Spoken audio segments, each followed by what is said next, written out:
อนนี้ไอ้มีโรคหายมาเข้าหัวอกของเฮา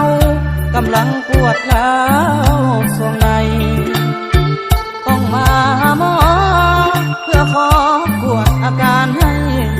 พี่หนาวหัวใจเพราะมีโรคให้ไอ้จึงมาหาโอ้หมอสาวไอ้มาขอเขาเป็นคนไข้เจ็บปวดข้างในอยากให้หมอสาวรักษาคนไข้จะตาย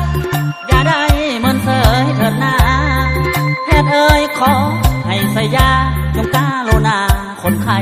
เถิดน้องถามว่าเป็นยังแพ้อายบอกอยากจะเห็นใบหน้ามันเจ็บข้างในยังเป็นไข้หนาวลาบ่อยากให้ตายที่พักษาให้ทนหานอนรอที่เตียงเบอร์ห้าแต่สาวเจ้ามาโลกคายจะดีเห็นน้องไม่ต้องให้ความเจ็บปวดถ้าบีบถ้านัว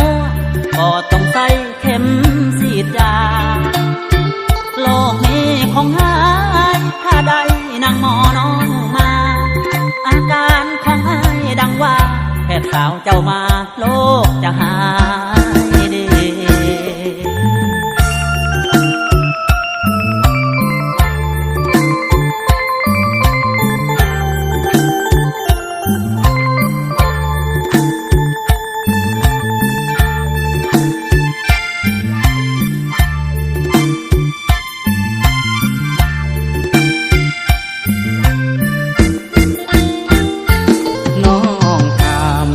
เป็นยัง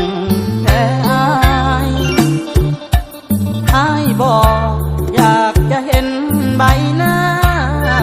มันเจ็บข้างในยังเป็นไข้หนาวลา